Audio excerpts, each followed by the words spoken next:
Welcome to my channel. My name is Vernon. I thought today I'll just talk about what I would do if I was to start over in language learning. So I've been learning Spanish. I have another video on my channel if you want to have a look about my progress learning Spanish. And I have primarily been using the Comprehensible Input method, which I'll link some resources to below. I'm not going to talk about exactly what that is because there are many other resources online describing it very well. I'm just thinking today what I would do if I was to start over learning a new language. So the first thing I would do, following the Comprehensible Input method, is to find some resources, and I would start with YouTube. YouTube has so much stuff that's really useful.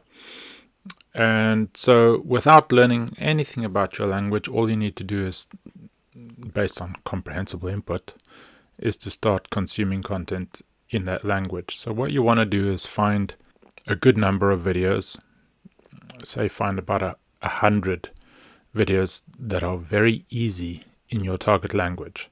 So you could look for stuff that's aimed for kids. You could look for stuff that's deliberately made for people who are learning with Comprehensible Input. You can look for things that are made for TPRS. They often use the word TPRS. And so just look for simple resources and bookmark them. And then, importantly, once you start watching these things, don't worry about what you understand and what you don't understand. You roughly want to follow what the story is about, so you need content that gives you some hints as to what it's about, but don't worry about understanding the words. That will come. So, within the first 50 or so hours, you might understand very little. And with a Comprehensible Input method, you essentially don't want to worry about that. You just want to carry on watching content. The important thing, I would highly recommend recording your time. I learned to do that through the Dreaming Spanish platform, which I'll link below, that I've used for Spanish. Recording your time is a really great way to motivate yourself, because you can see how the hours are stacking up, because essentially you're looking for a couple thousand hours of listening to content in a language before you're really going to be making serious progress. And a couple thousand hours is a few years worth of input. You can probably get about 1,000 hours within a year if you really push it. That's doing about 3 hours a day, which is what I did over the last year, roughly. But I've slowed that down a lot now because I'm doing more reading. So when you start out, you want simple content and you want to keep a record of your time.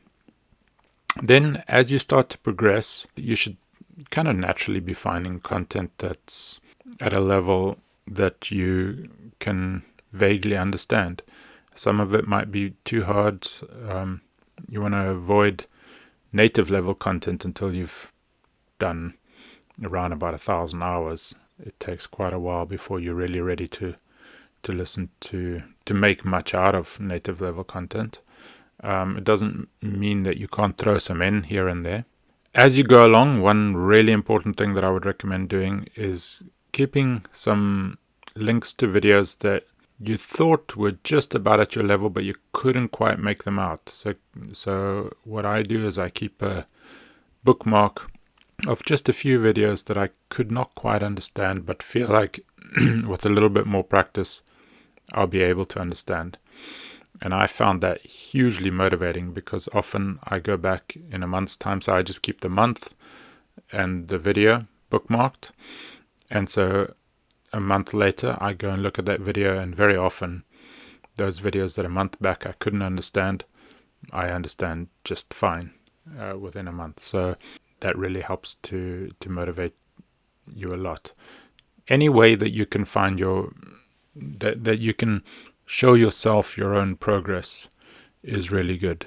I sort of regret not making videos at an earlier time, because it would have been nice to see how my level progressed through videos, but I didn't, so not much I could do about that. But maybe if I did another language, I might start recording myself earlier on and just getting some sense of where I am at different stages. So that's the one thing, getting comprehensible input and just slowly building it up, putting in a lot of time watching content. The next thing that I would do, once you're at somewhat of a reasonable level, I highly recommend getting a teacher. And this depends on what you can afford. But if you can get a teacher online, it's kind of disputed within the comprehensible input community whether having a teacher early on is a good thing. But for me, it's just highly motivating.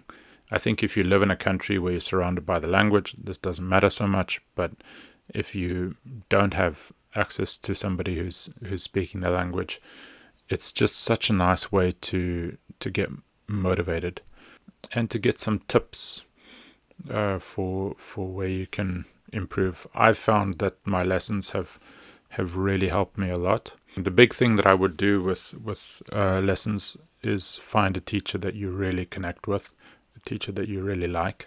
Because you're going to spend a great deal of time with this teacher. You could do various teachers, but for me, it was nice to use a single teacher and find somebody. So I tried a bunch of different teachers and just stuck with the one that I enjoyed chatting with the most. My feeling is that it's helped me progress a great deal. In the beginning, my lessons were more about pronunciation and learning just a little bit of basics, but essentially the lessons were in English.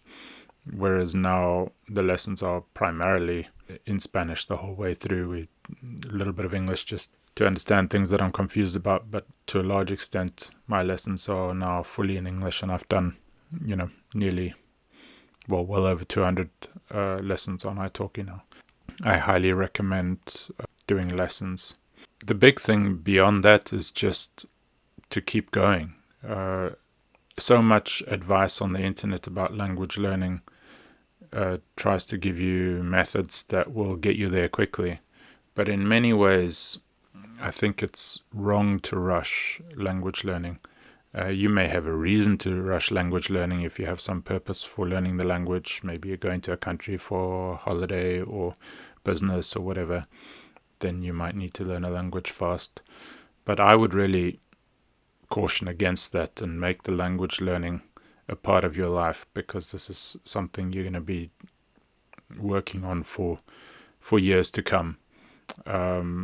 And it's so much more about the journey than actually getting there. There's no real end point to language learning. You're always learning languages. I'm always learning more in English, my native language. So languages are vast, and you can always keep on improving. So that would be my main advice for anybody who wants to start learning a language, at least the way that I would do it were I to start from scratch.